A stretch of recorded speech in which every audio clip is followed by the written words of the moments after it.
নমস্কার।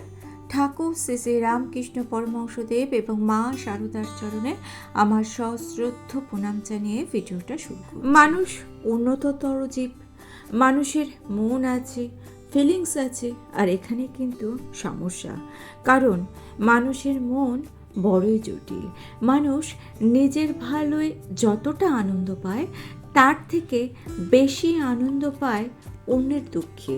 আর সব থেকে বেশি সমস্যা যাদের আমরা কাছের মানুষ ভাবি, নিজের মানুষ ভাবি, তারাই আমাদের উন্নতিতে হিংসা করে। আপনি কষ্ট করে কোনো পয়সা উপার্জন করেছেন, আপনি নিজের অনেক উন্নতি করেছেন, কিংবা আপনার সন্তানকে এমনভাবে মানুষ করেছেন যে সে একটা ভালো জায়গা এই সমাজে করে নিয়েছে, কিংবা খুব ছোট আপনার ছেলে মেয়ে, হয়তো সেখানে আপনার ছেলে মেয়ে একটু ভালো রেজাল্ট করেছে, তখন দেখবেন অনেক ভালো মানুষের মুখোশ খুলে যাচ্ছে। কিছু মানুষ আছে যারা আপনার উন্নতি থেকে এতটাই ঈর্ষান্বিত হবে যে আপনাকে থেকে অ্যাভয়েড করবে, এমন ভাব দেখাবে যে আপনি অনেক বড় কিছু ভুল করে ফেলেছেন। এরা তাও ঠিক আছে, আপনি বুঝে যাবেন। আপনি হয়তো খুঁজে পাবেন না যে কেন তারা এরকম বিহেভটা করছে, কিন্তু আপনি এইটাই ভাববেন যে আপনার উন্নতিতে এরা ঈর্ষান্বিত। কিন্তু এর থেকেও আরও কিছু ডেঞ্জারাস মানুষ আছে যারা আপনার সামনে মিষ্টি মিষ্টি কথা বলে, কিন্তু বাস্তবে সবাই কিন্তু আপনার ভালো চায় না। আপনার উন্নতিতে তারা খুশি হচ্ছে না। এই ধরনের মানুষরা নীরব ঘাতক। কারণ আপনার শত্রুদের তো আপনি চিনেই গিয়েছেন, কিন্তু যাদের আপনি বন্ধু ভাবছেন তারা কি করছে, তারা এমন কিছু কথাবার্তা আপনাকে বলছে যে তারা আপনার মধ্যে একটা নেগেটিভিটি ছড়িয়ে দিচ্ছে। সেই নেগেটিভিটি আপনার মনে এতটাই প্রভাব ফেলছে যে আপনার চারপাশটা নেগেটিভিটিতে ভরে যাচ্ছে। মেন্টালি আপনাকে এতটাই ডিস্টার্ব করছে যে আপনার উন্নতির পথ আটকে যাচ্ছে, কারণ আপনি আপনার কাজে ঠিকঠাক কনসেন্ট্রেট করতে পারছেন না। আপনার মনে নানান রকম আজে বাজে চিন্তা এসে ভিড় করছে। স্বাভাবিক, কাছের মানুষ, কাছের বন্ধুরা যদি আজে বাজে কথা বলে, নেগেটিভিটি ছড়ায়, সেক্ষেত্রে কিন্তু এই সমস্যা হওয়াটাই স্বাভাবিক। সুতরাং যেটা করতে হবে, আপনাকে সাবধানতা অবলম্বন করতে হবে। সাবধানতা অবলম্বন করলে আপনি আপনার চারপাশে একটা সুরক্ষার বলয় তৈরি করতে পারবেন। এই সুরক্ষার বলয় এতটাই স্ট্রং যে আপনি সবসময় সুরক্ষিত থাকবেন। আপনার চুল স্পর্শ করার ক্ষমতা কারোর হবে না। তাই অযথা দুশ্চিন্তা না করে চুপচাপ এমন কাজ করুন যাতে আপনার সুরক্ষা বলয় আপনি নিজেই রচনা করতে পারবেন, আর সেই সুরক্ষা বলয়ে আপনি এবং আপনার পরিবার থাকবেন সুরক্ষিত। এই বিশ্বের সৃষ্টিকর্তা বা রক্ষাকর্তা স্বয়ং পরমেশ্বর। যা কিছু বর্তমান, যা কিছু অতীত এবং যা কিছু ভবিষ্যৎ, তা সকলই পুরুষ।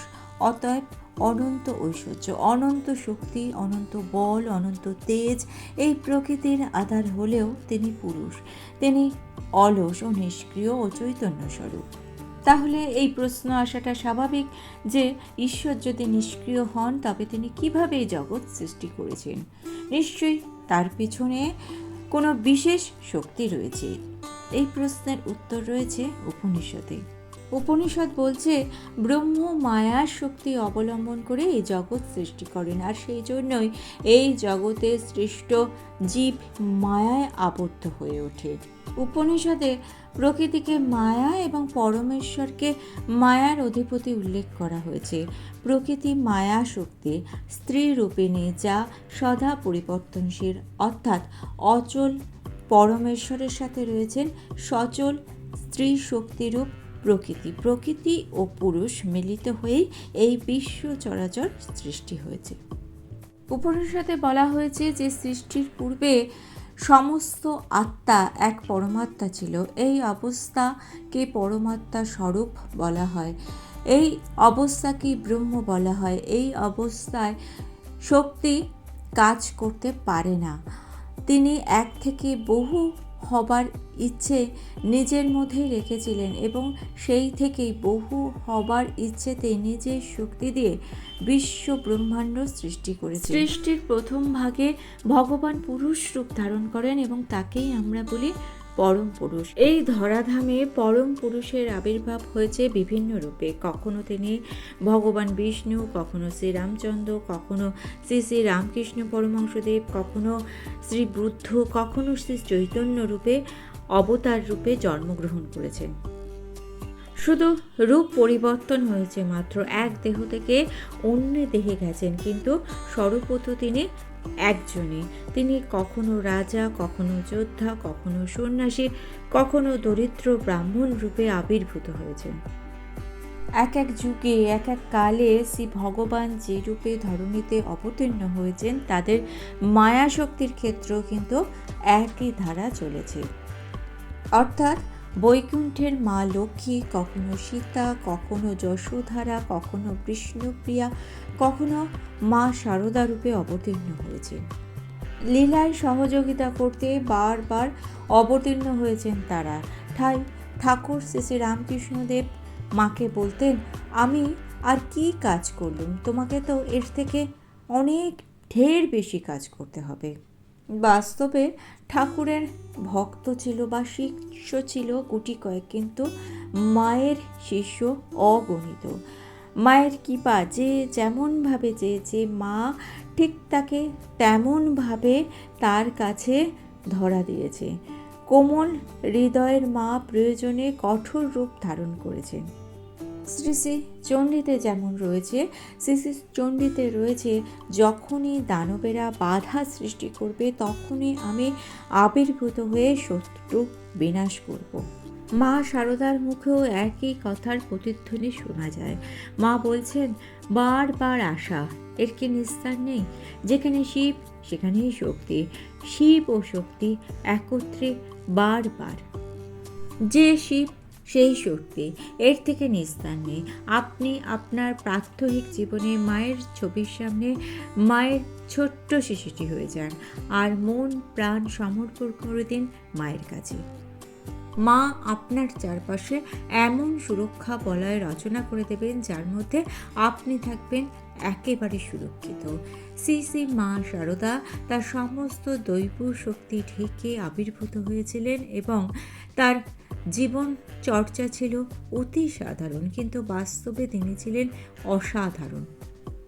মার এই সাধারণের আবরণ ভেদ করে মাকে বোঝা এত সহজ ছিল না। সাধারণ মানুষের পক্ষে তা বোঝা ছিল অসম্ভব। সাধারণ আবরণ ভেদ করে কখনো কখনো প্রকটীয় হয়ে উঠত মায়ের দেবীত্ব। শ্রী শ্রী মা শারদা দেবীকে আমরা সাধারণত গ্রামের সাধারণ গ্রাম্য বধূ বা ভক্ত জননী রূপেই দেখতে অভ্যস্ত। তিনি নিজেও বারবার ভক্তদের কাছে সাধারণ নারী হিসেবেই ধরা দিয়েছেন। তবে বিশেষ বিশেষ কিছু মানুষের ক্ষেত্রে মা বিশেষ রূপে তাদের কাছে কিন্তু ধরা দিয়েছেন। অর্থাৎ মার যে বিশেষ আধার সেই স্বরূপ প্রকাশ পেয়েছে কিছু মানুষের কাছে।